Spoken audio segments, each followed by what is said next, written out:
Hi everyone, and welcome to Club Live here at Club at 22, the Rangers podcast. We are live on YouTube tonight, so as usual, get your comments in. Any questions? Me and Scotia will do our best to try and answer them tonight. But yeah, we will start the show. So it is the B team tonight. You've got once again myself and Scotia, so I will bring him in, the man, the myth, the legend. How are you tonight, Scotia? Yeah, not too bad, all things considered, Ali. Yeah, kind of glad that that's Europe over, given the way that we've been performing recently, so we can really you're not enjoying focus. Not really, no, were you? Money well spent, wasn't it? Oh, aye, indeed. But focusing domestic stuff now. Yeah, well, obviously we'll go into domestic stuff. There's 3 games left before I was going to say the dreaded World Cup break, Scotia, but it's probably come to the right time for us, to be honest, to have a break for Rangers and hopefully get a few players back. Well, that's the main one for me. It's having that wee period of time where we've not got any games, so that our unfit players can get off that injury list. I take it you're supporting the Welsh, Scotia, in the World Cup as well. So, oh, I know me, Ali. Right. Anyway, let's bat on. So, first of all, we are going to round up basically. I don't know how you can put it politely. The shambles that was the Champions League group stage football for us. Obviously, Scotia, it was an achievement in itself getting to the Champions League, going through the group stages. The PSV game, obviously drawn 2 each at Ibrox and winning 1-0 away to get into the group stage. The draw was made. It was Liverpool, Napoli, Ajax. Just before we get into what happened, when that draw come up and after the PSV game, what did you expect the Rangers in this group? Oh, interesting question with hindsight and all that now. When that first came through, yes, thought it was a tough group, but I did think that there was a slight outside chance that we could maybe at least compete for finishing in third place. I thought finishing second was way beyond our reach, but maybe finishing third. I've got to admit, I didn't think Napoli would be as good as they've been this season. I thought they would still be a tough task, but they were an awful lot better. And I know they'd sold an awful lot of their players in the summer, so I didn't expect them to be as good as they ultimately were. So I did feel when that draw got made, I was like, okay, it's a tough group, but there's maybe an outside chance, given how we'd performed in Europe this previous season, that there was an outside chance that third wasn't beyond the realms of possibility. But that was swiftly shot down. Yeah, no, I was the same. When the draw came out, obviously, I wanted an English team right away, which we got. I looked at it and thought, if we could pinch third spot, that's probably the best we could hope for, to be honest. Up against Ajax, I was really looking at. Napoli, I'll be honest, I know you and Ryan watch Italian football, so you probably knew more than me and Carney on Napoli, but I was surprised how good Napoli were, and are probably a favourite to possibly win this competition the way they're playing, especially in a domestic group, but in the domestic league, sorry. But we've played 6 games. We've lost 6 games. We've conceded 22 goals and we've only scored 2, which one was from a penalty. That doesn't make good reading, Scotia.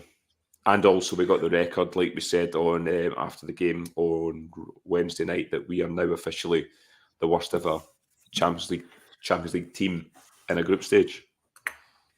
Yeah, it was all in. It's been a very poor showing by us. I know that an awful lot of talk gets made about the step up in levels between Europa League and Champions League, but I do feel that we've made that step up look even worse than it actually is, because there's a few teams there that, Eintracht Frankfurt get through and things like that, that they've put in a better performance, whereas Leipzig as well, yes, whereas we've completely crumbled in the Champions League this season. It's probably a combination of an awful lot of things. And like you say, you're going along to that game against Ajax on Tuesday, and in the back of your mind, you're laughing and joking that, if Victoria Pleasant get beat by 2 more goals than we get beat by, then they're the worst. That's a sad state of affairs. That shouldn't be the way of thinking, really, is it? Those stats that you gave in terms of the 2 goals scored, 22 against, I went through it in a wee bit more detail and kind of just look at how many shots we had. Right, so this is just taking it off live score. Well, I like this, Scotia. I like these stats. Let's go on. Come on. Across the 6 games, we had 12 shots on target. Oh my God, Scotia! That makes it sound even more horrific. Yeah, we had 51 shots from the teams against us on target and over those 6 games as well. Yeah, it wasn't good reading, not at all. I think the most we managed on target in a game was 3 shots on target against Napoli at home and 3 shots on target against Ajax on Tuesday night there. But yeah, no, that was probably right. The Arfield chance, the Sakala chance, and sure we had Tav have one as well. Obviously the penalty. Yeah, I didn't know that, Scotia. I've not looked into it that deep because, to be honest, I didn't want to look into it that deep. But that's Christ, I didn't think it was going to be as bad as that, Scotia. That's bad. I've only 12 shots on target in 6 games, but to concede 22 goals and only score 2, it was it's been a disaster, to be honest. From the first game against Ajax away, obviously on the back of the Old Firm game, we were played off the park, but then to go into the Ajax game, and since we just never got going in this Champions League, Scotia. The only game I thought we might get something was probably Napoli at home, where for 60 minutes we were holding our own until obviously James Sand gets sent off and it ended 3-0. But I know they scored 2 late goals, but that was probably the only bit of optimism, was the first 60 minutes of that game within this Champions League spell. Yeah, it was. I mean, obviously that Ajax game, as soon as the first couple of goals go in, you could see the team just the confidence going right out of them. It was the same down at Anfield. Then the first half of the Liverpool game at Ibrox, yeah, we were fairly decent. We were fairly decent, but then we had to witness that collapse in that 35 minutes of that second half. That collapse. That's the worst one for me. That was embarrassing walking away from Ibrox that evening. But no, I totally agree. It was only that first 65 minutes against Napoli.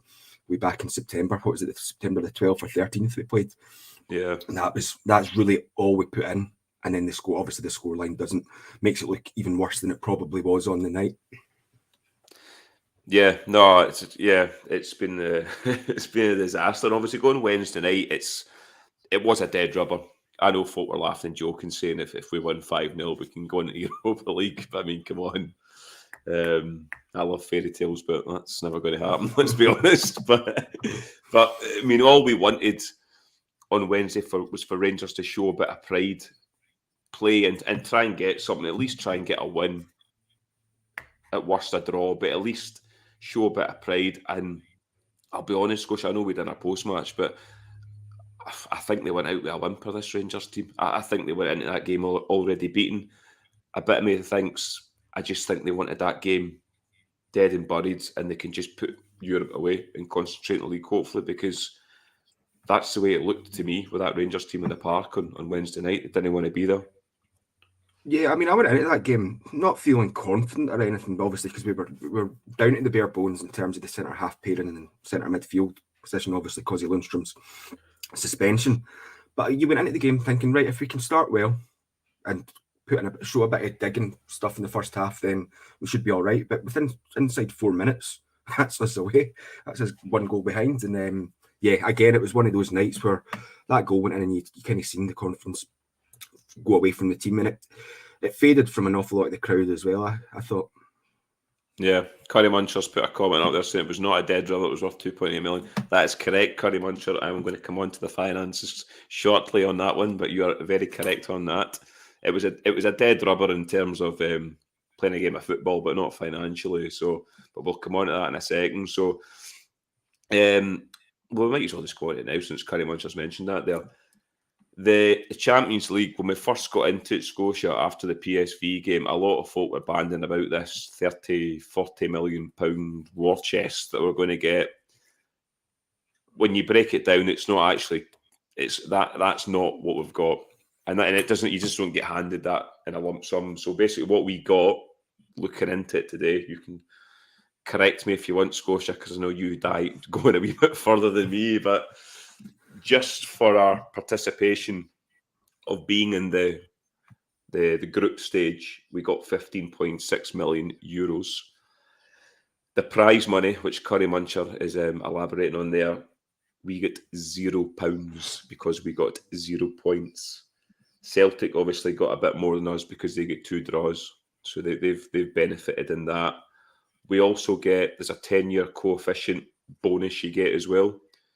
Obviously, we've been snookered because that was our first time in the Champions League in 12 years, so we only got 2.3 million. So the papers are banding about today, Scotia, as Celtic have got £8-9 million more than us, but it's because of that 10-year coefficient. They actually earn 9.1 million just on that 10-year coefficient. So yeah, they obviously got their 2 draws and get slightly more money, but they've benefited more on those coefficient points, obviously. Yeah, I mean, the 10-year one, certainly for us, you can kind of scrap that because we're still at the stage where 4 or 5 of those seasons we couldn't compete in Europe. Yeah. So we've not got them. So that's going to be hanging over us for a while longer until we finally get rid of that. So you can understand that. Yeah, I think that when we get told, it'll be this much, and you're thinking, oh, that's great. Probably over-exaggerated a wee bit, but it's still a decent chunk of money that we're getting. And then, oh yeah, I mean, obviously, that 2.8 million if we'd won one of the games in the group stages, that's worth more than winning the league, as in Scotland. And as well, not even the money thing. This is a big one for me. It's the coefficient kind of points that you get for your wins and your draws, which I think I was looking at it before we came on, and I think Rangers were actually the best Scottish side because of the qualifiers. Yeah, because they've got the two wins against PSV and Union Saint-Gilloise, who they went on and had a really good Europa League performance this year, or conference, whatever one they were in. But it was still a decent chunk of money that's coming in, but I would have liked us to put in a wee bit better performance overall, just to keep us going in that Champions League, because like we all say, we want to be in the Champions League every year. Don't want to be getting scudded every year like we did here, but hopefully that can happen, that we can get in and continue getting in. But obviously taking those 6 defeats doesn't help the coefficient point very much, which then makes it harder when you drop down out of that top 10 in Europe to actually qualify for the Champions League. But at the moment, I still think we're okay where we are. Nothing's changed from this season to next. Yeah, I mean, it's still a good chunk of money, obviously. That's excluding gate receipts.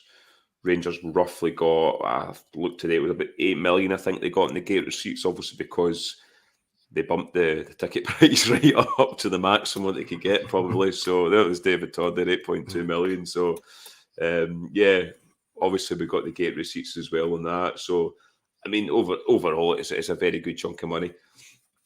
I know you, boy, I think it was maybe you or Ryan that put in the group chat this week. Obviously, there was somebody on Twitter having a moan at, was it Rangers podcasts in general, but they never have a go at the board. No, that was Ryan. That was Ryan. Yeah, I take it that guy's not actually listened to Club at 22, the negative podcast, because I'm sure we've had a good go at the board this year, so he's not listening to us. But on the board, do you blame the board from when we got into the Champions League in terms of not going out and buying, let's call it a marquee signing? Because everyone thought they were going to go out and do it. Yeah, I think the board do need to take quite a bit of criticism, if I'm being honest, because how the midfield can't be an area that they see needs improvement, I don't know, because that midfield's not really been refreshed apart from Lundstrom coming in.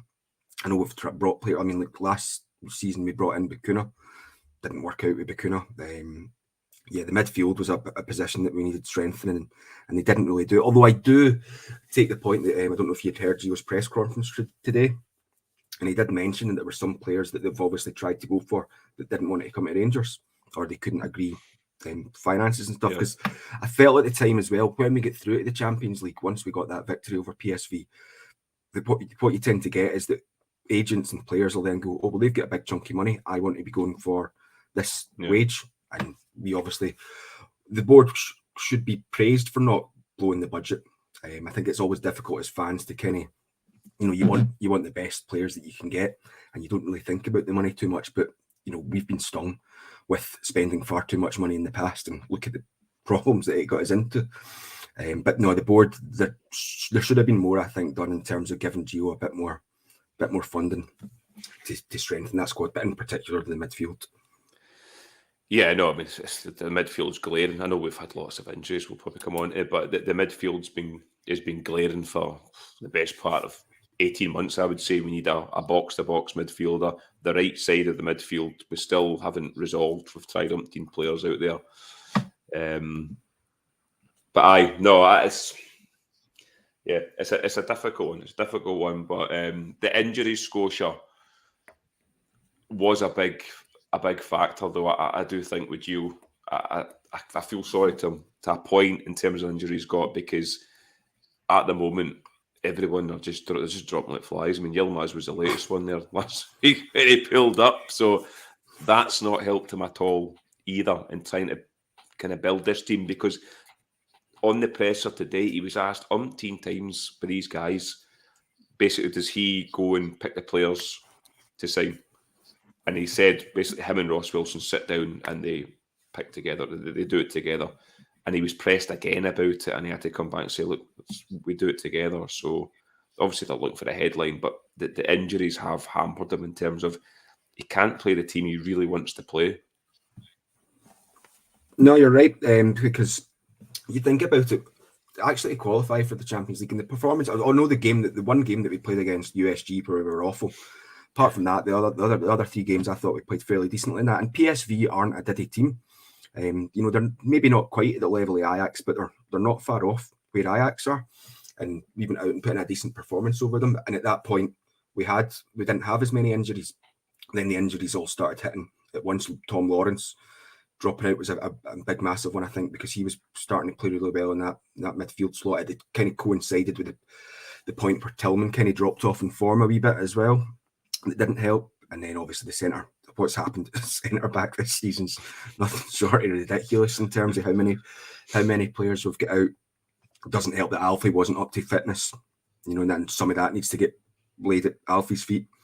Yes, the injuries have been a bit of concern, but there's an awful lot of that squad, where the squad that were playing in Europe last season and playing so well, that you would expect a wee bit more from them.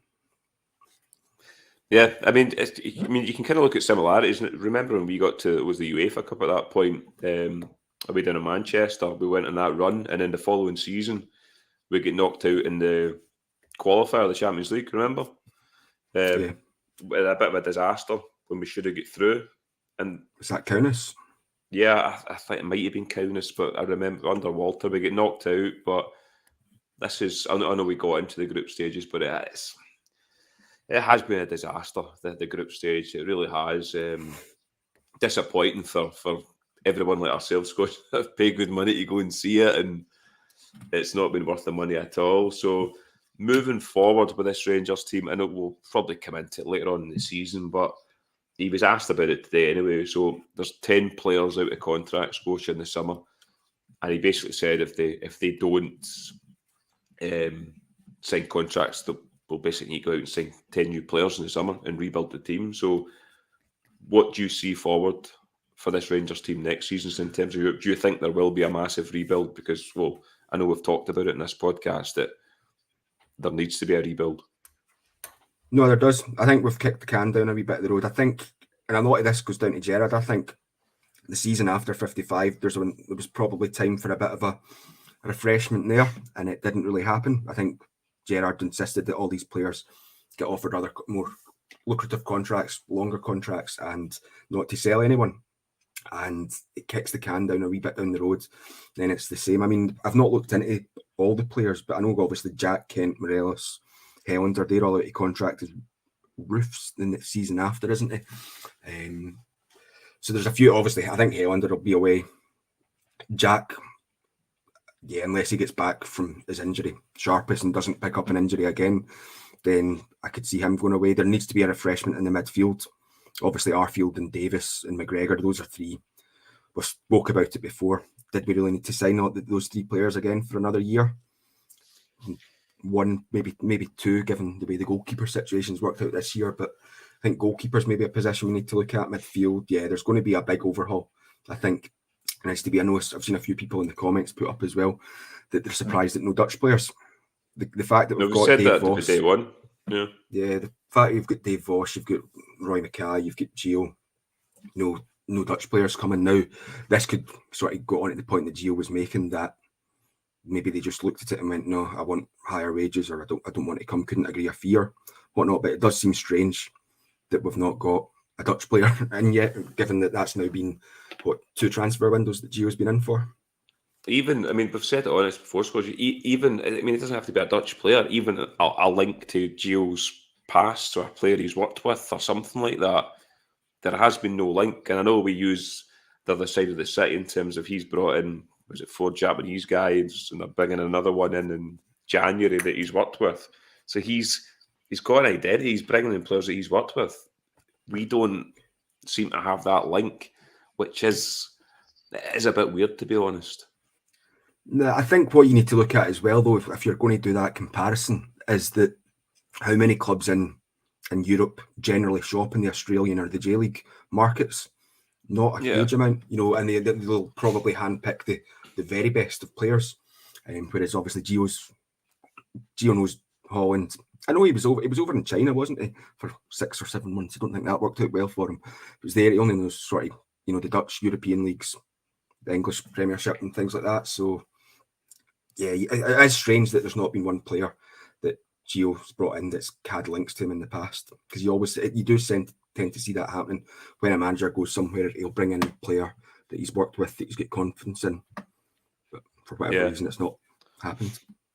Yeah, I mean, obviously not moving forward to summer, but when we get to the summer, and we've said this for donkeys, there will be a rebuild with this Rangers team. There has to be. So it'll be interesting, one, who the managers at that point, if it is Gio, and who we bring in, because we need to get it right going forward.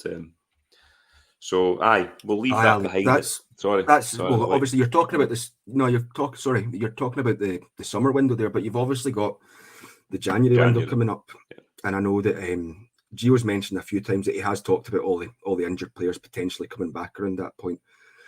And I know, question for you, should January kind of be a window that we're looking to bring a few players in that window, or do you think it'll have this? January generally does have the overinflated fees for players, and it might be even worse given that you're going to be just off the back of a lot of these players playing in the World Cup. Yeah, no, I get that. If we get all the players back, your Hadjis, your Kamara, I laugh when I say that. Lawrence's, Souters, Goldsons, if we get all them back, no, we still need some more players. I still think we need at least a central midfielder. The right side for me hasn't been sorted. Do we go in and try and get a loan in January? I don't know. A loan to buy, possibly, similar to what we've done with Tillman. January is a dodgy market, but I still think we need something to freshen the squad up a wee bit, because, I mean, Hadji, I know your man Hadji, Scotia, you love Hadji a bit, but he's been out for donkeys. We don't know what he's going to come back like. Remember Katic coming back, we had to punt him out on loan, and it never worked. So we'll just need to see when we hit January. Yeah, that loan to buy one, it's an interesting one, because how many of them have actually really worked? Kent and Hadji. Yeah, Kent and Hadji are probably the only two that spring to mind automatically. I know Davis was kind of loan to buy as well, and he was worth it obviously a few seasons back. But look at the other players that we've had in kind of loan to buy options and have not really worked out. I mean, we speak about Tillman there, that he came in, he was brilliant, and then his form dipped away a wee bit. He's slowly getting back up to form, but I know he's probably already split an awful lot of the fans' opinion. Yeah. Just given same as Sands as well. Yeah, and because it was funny thinking about that, and I was like, do you remember when we brought in Koulibaly on loan? And we were like, he's the first couple of games he was absolutely brilliant, and then he fell off a cliff as well, which I think is a slight problem when you're in that market for sort of younger players as a loan to buy, because the price tag gets thrown against them as well. When you see Tillman, what is it, £6 million or €6 million being floated about, people see that and they go, well, we've got Lowry there. So, is it worth it? Yeah. We'll just need to see him hit January, see what's stapling at that point. No one else will have more injuries at that point, Scotia, the way we're going. But no, moving on, we'll leave the negativity, because there's a lot of negative in this podcast, but a bit of positivity, Scotia. If you're looking for a striker, number 9 for Rangers, Antonio Cholak, has been named Player of the Month for September-October. He scored 7 and 7, 14 goals in total in 22 games. He's been named in the 34-man provisional Croatian squad as well for the World Cup. We only signed him for something like 1.8 million. When he first came in Scotia, you did not say this, but me and Carney did. We thought he was coming in as Itten's replacement as a number 3, and he's proven us all wrong. And also, you said he would finish as a top goal scorer for Rangers this season, and it looks like you might be right. What do you think of Big Colak? I've loved him since he's come in. He's been brilliant. I've said it before. I looked at his stats, and they weren't great when he was over in Greece. Weren't great for them, but when he was at Malmo, the stats were pretty decent for them. And I was like, no, this should be good. He was coming in at that point as well. I know he'd done the press conference as well today, and Gio had mentioned it as well, that he was coming into this squad, and you had Borna Barisic there, a fellow Croat. And obviously at that point, I know I've seen a few people putting comments up there as well, but you also had Katic, Croatian, is there as well. That I think that does help when you've got a fellow countryman in a foreign club, as it is for them. And I've been really impressed with Colak. I've a wee bit surprised, to be honest, that he got the Player of the Month for those 2 months, because it just seemed a bit strange, because there's a few games in there where we were pretty poor. I mean, the goal scoring record speaks for itself, really. 7-7, like you say. I don't think how many games, I forgot to look this up, but I don't know how many games he's actually played the full 90 minutes either. He's always usually brought off once he's got 2 goals or something like that. But no, I've been really impressed with Colak, and it's like you mentioned there, he's get put into that provisional Croatian squad for the World Cup. I know that it's 34 at the minute. They cut it down to 26. Yeah, it'd be really good if he got into it. But I do have the feeling that he's probably one of the ones that their manager's more likely to cut off that provisional list. So, but hopefully he does get there, because it'll be a benefit for us, I think, in the long term, if he gets to play against some decent opposition in the World Cup. Yeah, no, I'd be delighted if he made the Croatian squad and represented us in the World Cup. But I mean, I don't know. I don't know many of the Croatian squad in terms of strikers. Who's their main men up front for Croatia? So I don't know how. But I don't know how far down. So I don't know how far down the pecking order he would be in terms of the strikers they've got, but he's definitely put himself in the short window. Well, obviously because he's been called up to it, so I hope he does. So, but at the moment, Scotia, he is the number 1 striker for Rangers at the moment.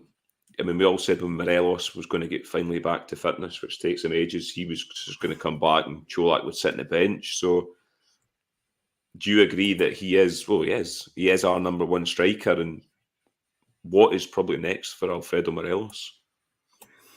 No, I don't think you can argue that he is the number 1 striker at the minute. And because what's really impressed me with Colak as well is that he's got this really good knack of scoring goals in the penalty box. He's that type of penalty box striker, but there's also another level to his game as well in terms of linking up, which he's starting to get an awful lot better at as games go on as well. Now that he's hugely familiar with the way that we're playing, and every time that he's on, you expect a goal. Like, I know we laugh and joke that Carney's told us we can't pick Colak as our first goal scorer anymore, because it's almost a stick on every week, really. So yeah, I think he's our number 1 striker. And then Alfie. Oh, Alfie. It's a combination of things with Alfie. He's one of these players that potentially be out of contract, or well, is at the moment, unless he signs something. He's not helped himself with his fitness levels. I think a big portion of blame needs to get put there, but I do also think as well that there's been certain games that he could have been playing more often. This, for me, the frustrating thing with Gio at times is his refusal to kind of play both Colak and Morelos in the same team. Because there's certain games when you're like 4-0 up with 20 minutes to go, that what's the harm? And keeping Colak on and bringing on Alfie for someone else, just to try something, give him a wee bit of opportunity. Because up until Kenny Sakala over the last couple of games, domestically, we've been tinkering about switching players in and out all the time. And for me, Morelos, why not try him in that position, like in the 10 or out in the right or out in the left for one of these games, or for 20 minutes of these games while Colak's still on. So yeah, I think Alfie, I think, to be honest, it's getting to that stage now that his time is probably up. Yeah, I don't think he looks like he wants to be here now anymore, to be honest, which is sad because he's been the main man for Rangers for years, and the amount of goals he scored for us for £1 million striker, but this season he just looks disinterested, to be honest. I mean, I seen last night on Instagram he put his Christmas tree up, Scotia, so that's what his priority is. Maybe he's having an early Christmas because he knows he's leaving us soon. So. Is there any balloons in that Christmas tree? I didn't see any balloons, Scotia. I'm not sure. They were all in matching pajamas and that, so maybe he's having an early Christmas. maybe they celebrate Christmas early in Colombia or something. I don't know, but I mean, I love Christmas, Scotia, but putting your Christmas tree up in the first week in November, that's a wee bit criminal, to be honest. So, moving on for Alfie. So we will we'll break into the game for Sunday. It's the dreaded 12 o'clock kickoffs. In fact, Ali, see, before you jump into the St Johnstone thing, just quickly, because you mentioned Čolak, they're obviously been in that provisional squad for Croatia. I think Barisic is in it as well. And then obviously, you see Matondo getting called up to the Wales squad. And then obviously you've got Tillman and... Was he been called up, Matondo? No, I don't think the squads are confirmed until next Wednesday. I think all... But he's in a provisional, though? No, I don't think there's been a provisional for Wales yet. Oh, right, okay. I was just, what are your thoughts? Do you think he's got any chance of getting a call up? To Matondo? You've got more of a chance of getting a call up, Scotia, and you're not even bloody Welsh. If I'm the Wales manager looking at Matondo, no. I don't know how many players they've got to pick from Wales in wide positions, to be honest, because I don't really follow many of their players, but Matondo for me, no. He's not done enough for us to merit going to a World Cup. I don't think so. Sands and Tillman, USA is not a bad team, but I could possibly see Tillman. I can see going. I'm the opposite. I see Sands has got a bigger chance of going. Yeah, because if you think about where Tillman plays, you've got Giovanni Reina plays in a similar position. That I think you prefer Giovanni Reina over Tillman, just in terms of experience at the moment. Yeah, we'll just need to wait and see. I mean, I'd love them all to go. Even Matondo, I'd like him to go as well because they'll be representing our football club in a World Cup. So, as many players as we can get in a World Cup, I'd like to see them go. And realistically, I just can't see Matondo being there, to be honest, because he's flat to deceive this season, Matondo. I mean, you've seen a glimpse of him when he came on against Ajax and won the penalty. When he's in full, he looked good at that point when he's running because he's lightning quick, but he's not got much of an end product for me, Matondo. He's kind of like a Sakala Part 2, but I think Sakala at this point probably offers more than him. And he's ahead of him in the pecking order for the right-hand slot. So, but we'll come on to the teams. For all I know, you've got Matondo on your team for the weekend, Scotia. I know you like a mad team, but even at that, I doubt you love Matondo. Yeah, that's Matondo on your team. For me, that, yeah. Aye, so moving on to the game on Sunday, like I say, Scotia, it's the dreaded 12 o'clock kickoff that we all hate because it takes Rangers half an hour to wake up in these games. I was looking at St Johnstone. They're a weird team, St Johnstone. I mean, Celtic obviously went down there, struggled with them. Obviously, we know what happened. St Johnstone scored a 93rd minute goal, and then Celtic scored the last kick of the game to win. So that's what they do, obviously. But they've played 13, they've won 5, they've drawn 1, and they've lost 7. They're sitting 8th in the league. They have won their last 2 games, St Johnstone. They won 2-1 away at Hibs. I know Hibs were down to 10 men in that game, and they won 1-0 at home to Kilmarnock last week. They've got Stevie May, who seems to have been kicking about for years, Stevie May, but he seems to have hit a wee bit of form, Stevie May, for St Johnstone. Nicky Clark's there up front with him as well.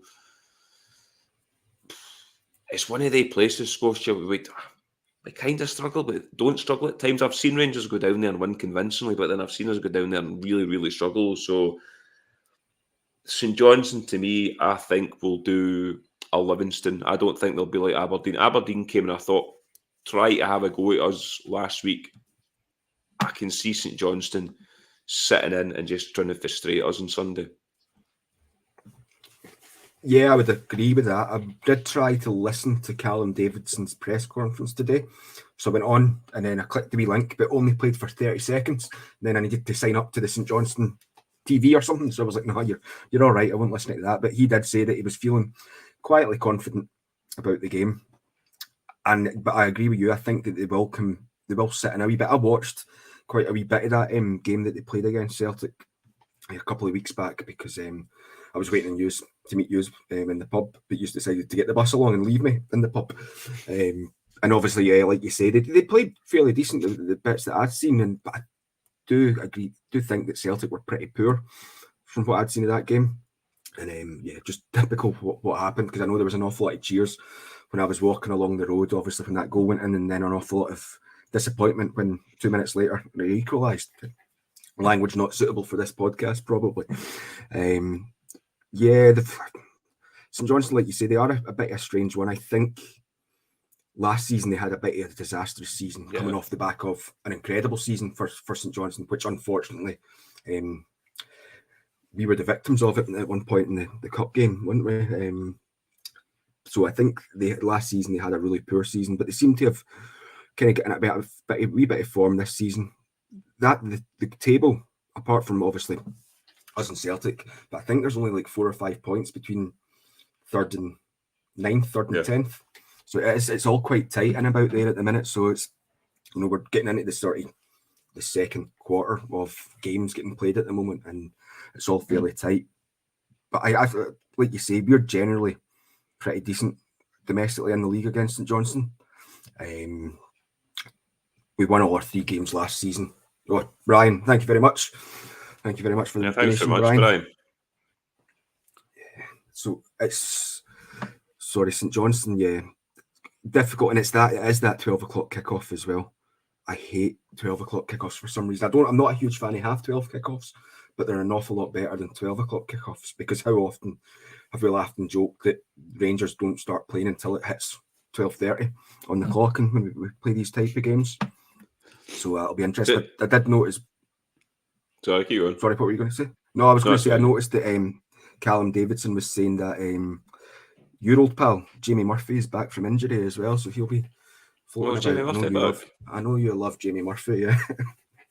It's not that I don't love Jamie Murphy. Carney always has a go at me because I kept not slagging Jamie Murphy, but my theory in Jamie Murphy was he wasn't good enough to be at Rangers. He's at St Johnstone. He was at Hibs the season before or something. He's at St Johnstone now. So I know he had that horrific injury on the plastic pitch at Kilmarnock, but I didn't think he was good enough to be a Rangers player or for where we want to go. So that's not slagging Jamie Murphy off, because I know he's a Rangers fan. But you know what'll happen, Scotia? If he's back for injury, he'll come off the bench and score a winning goal or something on Sunday. Don't say that. I know. But see that dreaded 12 o'clock kickoff, Scotia? Why is it such an issue with Rangers that it takes them that, like we laugh about, that half hour to get into the game? You know what? I'd actually what I should probably need to do is sit down and actually look at the games. And I thought you'd have a spreadsheet in that, Scotia. No, I've not got to that stage yet. I'll do that for the next week, right? But I'm sure that what will happen is if you sit down and look at it, it's kind of nowhere near as bad as we think it is. But it's just because a few of the really bad ones have happened at 12 o'clock on a Sunday afternoon. So it just it gets stuck in your head that it's an issue, when in actual fact that probably, if you actually sit and look at the numbers in detail, then it probably isn't. Yeah, I mean, Gio's talking to the press today, and obviously we've got 3 games coming up. We've got Sunday St Johnstone, we've got Hearts Wednesday night, which will be a tough one, and we're away at St Mirren on a Saturday. So he was asking about it, and he basically went, we need 9 points, which is true. We do need 9 points, because looking at Sunday in particular, obviously Celtic play on the Saturday.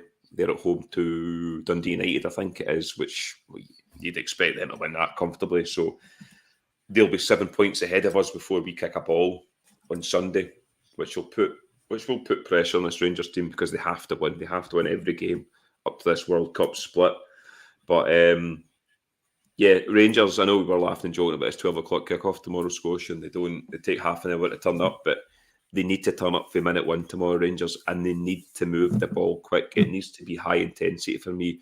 And we can't do this horseshoe football, what we call, and go out to the wingers and whip balls. We need to play.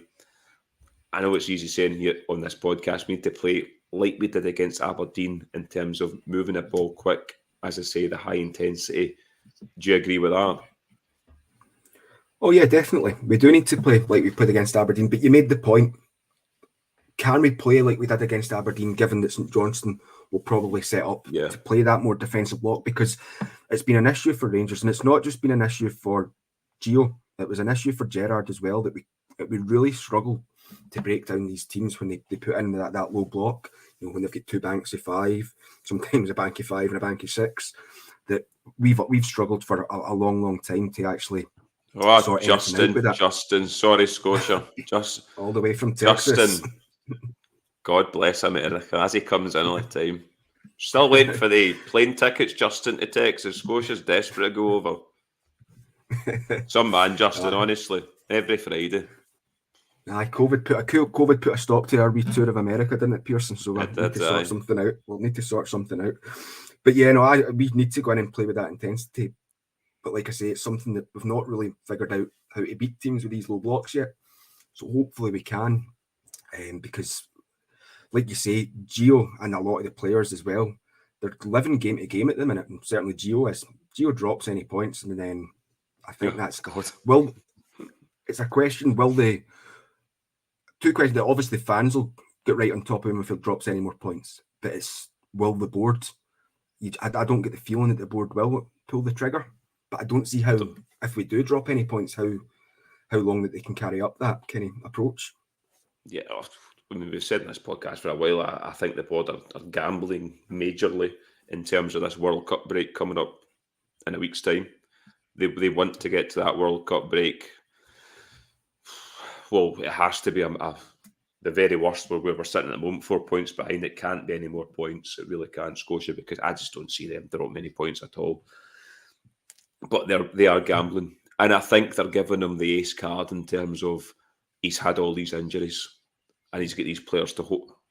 Well, a few of them to come back after the World Cup. So, no, even if we drop points in any of these 3 games coming up, if it is Sunday, I can't see them pulling the trigger, Scotia, at all. Yeah, it's interesting. I'm sure I read this somewhere today that Rangers are 4 points better off than we were at this stage last season in terms of the points we're sitting on, but we were also above Celtic at this point as well. So I know that because domestically, there's been games where we've just put in poor performances, but really barring that the defeat to Celtic and the draw against Livingston, domestically, we've been getting decent results, if not decent performances, unfortunately. But yeah, we definitely need to the full 3 points on Sunday. No, I think it's the performance more that's annoying people than. I mean, a lot of folks say, "Oh, I'll take a 1-0 win every week. Doesn't matter how we play as long as we win that league," and that's true to a point. But you obviously want performances as well, and we haven't put performances every week. We seem to get a performance now and again, and you think, "Can we kick on?" And then we fall back down again. We've seen it against Hearts. Yeah, we went and beat it was St Mirren 4-0, and then we kind of went back down again. We played Dundee, obviously the European game against Liverpool, and we kind of fell back down, and we're back up again in terms of a great performance. Off another day. What? Look at that, Scotia. £16.90. Eh? Excellent, excellent. Cheers. Thank you very much. No, thank you very much. I was going to say something there, but I've completely forgot what I was going to say now. Oh no, we beat St Johnstone 4-0. What was it, the third game of the season? We beat them 4-0, and you know that again. That was one. Yeah, that was one where you're like, oh no, that's us 4-0. But again, we have been up and down this season in terms of getting a decent result, putting in a semi-decent performance in patches for a lot of, particularly for these 4-0 games that we've won so far. But yeah, we just need to. I want more of the same again. What we've seen against Aberdeen, and it would be lovely if we could do that for the rest of the season. No, Scotia, this is Rangers. That doesn't happen. Come on.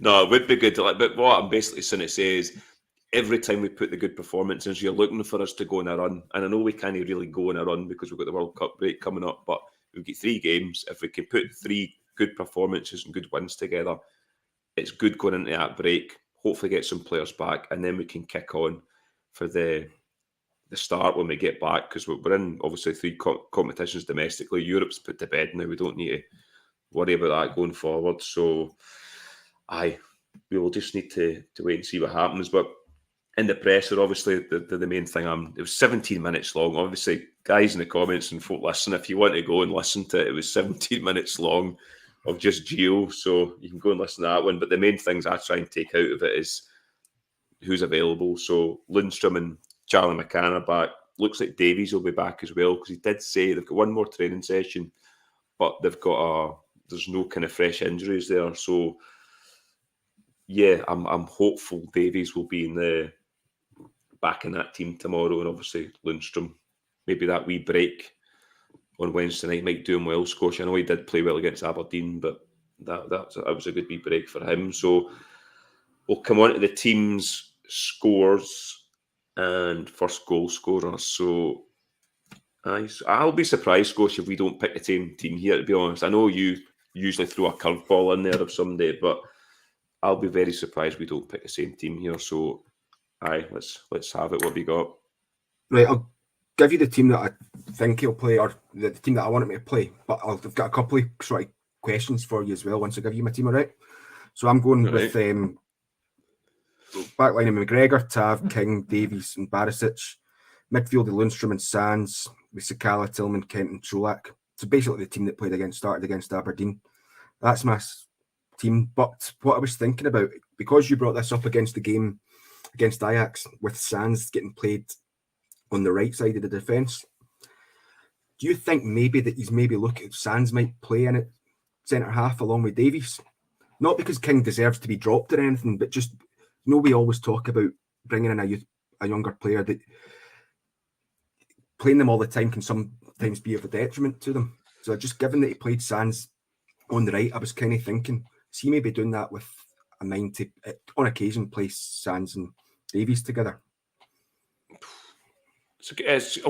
Jim's slow, and that's honestly, see when Justin Muir's in there, Jim's not that far behind. Honestly, Jim, every week, thanks very much, Jim. That'll keep Scotia hydrated for the next week with a couple of bevies in them, so don't worry. Super, Jim. That money gets put to good use for the pod, not for us. It goes into Scotia's beer fund, everyone. Don't we?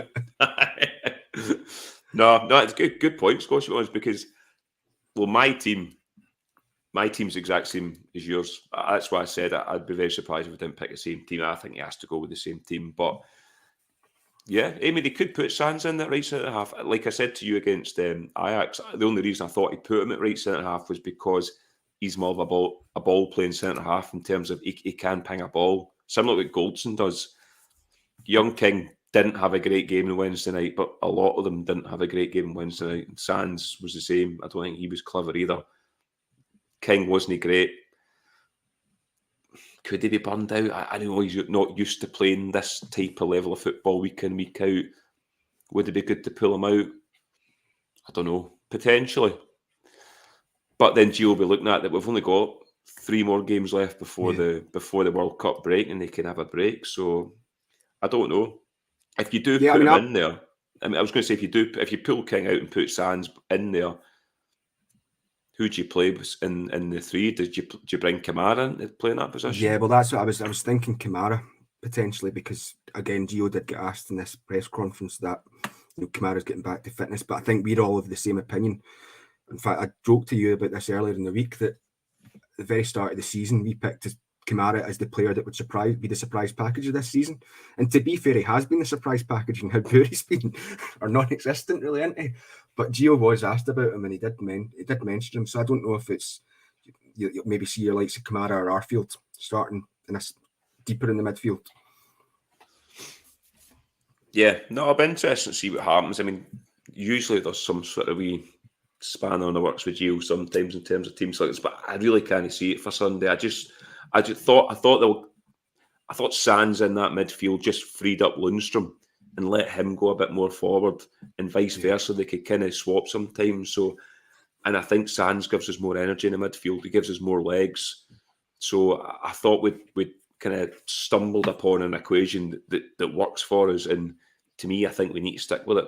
You need to stick with that team against Aberdeen moving forward. So that's why was pretty sure we'd pick the same team, and I'm pretty sure most folk will pick the same team for Sunday. So, what is your, I think, your scoreline and first goal scorer? And I will let you pick Cholak if you want. Carney's not on here, so you do what you want, right? Well, before I give you that, I see a few people in the comments there kind of mentioned Charlie McCann and Lowry as well. I know Gio again in the press conference mentioned Charlie McCann's back in the squad. So yeah, I mean, wouldn't surprise, or not wouldn't surprise me. I wouldn't be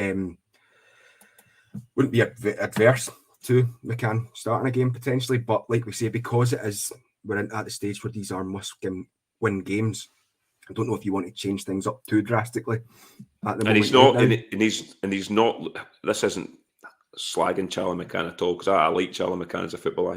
I think he will be a good football player for Rangers. But when we have seen him in the first team, he hasn't been great. But I think he's been brought down by the players around him, to be honest. So I wouldn't want to continually bring him in and kind of hamper his development because he's coming into a negative team, if you know what I mean, because he hasn't been great when he has featured for Rangers, if you're being honest. Yeah, and this comment here from Mo for the Hill. No, I would be the same in terms of Lowry there. That I think bring Lowry on as a sub later on in the game for your likes of Tillman. I thought he was a wee bit unlucky, Lowry, not to be brought on ahead of Scott Wright the other night. And then when he was on, he didn't really have much time to impact in the game. But again, he's just getting back from an injury, so I think he'll be bled into the team very gradually, and it wouldn't surprise me if on occasion your likes of Lowry and McCann are pushed back into the B team just to give them a few more minutes in their legs. Yeah. I mean, out the two of them, Lowry's the one that I can see probably playing more, because where McCann plays in the midfield, with obviously Kamara's coming back as well, so you would think he would probably go with Kamara over Charlie McCann. Lowry could possibly alternate with Tillman sometimes.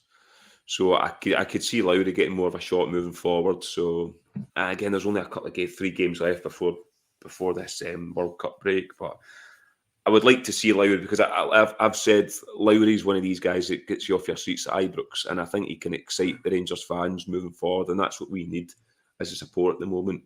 And I think he's the guy to do it. So I think we will see Lowry feature in the next 2 games. As a starter, I don't know, but I think he will feature. So, aye. But what's your scoreline, Scotia? Come on, you like a good positive scoreline. Don't be like Ryan. Ryan usually gives us 2-1 Rangers or something. That'll be a struggle, and he's always right, to be honest. No, I'm going to be positive. I'm going to go 3-0 Rangers, and it'll be this is the time for a Cholak hat-trick. Although he's just won that Player of the Month, so he'll probably go out and have an absolute stinker of a game, no doubts. But no, 3-0 with Cholak getting all 3. No chance, Scotia. He'll score 2 goals and be taken off. He's not allowed to get. I think that's his contract or something. He must have like a goal bonus thing that if he hits a hat trick, he gets X amount of money. And somebody's in the earpiece with Gio saying, "No, you need to take him off. He can't hit a hat trick." So I would love to see a Cholak hat trick. He deserves it, to be honest. But I'm a similar scoreline. I think we'll concede for a corner kick or something, because we usually like to do that. So I'm going to go 3-1 Rangers, and I'm going to go the man for Zambia. He's going to score the first goal. I think he's going to have a good game in the Waka Waka. So, yeah, hopefully it is 3 points for Rangers. It has to be 3 points for Rangers before we move into Hearts. They're getting some players back, Hearts. They'll be confident coming to Ibrox on Wednesday. Obviously, we'll come to that. But before we finish up tonight, I got an email today on the Aberdeen game for the semi-final on was it 15th? It's a Sunday, isn't it, in January? So,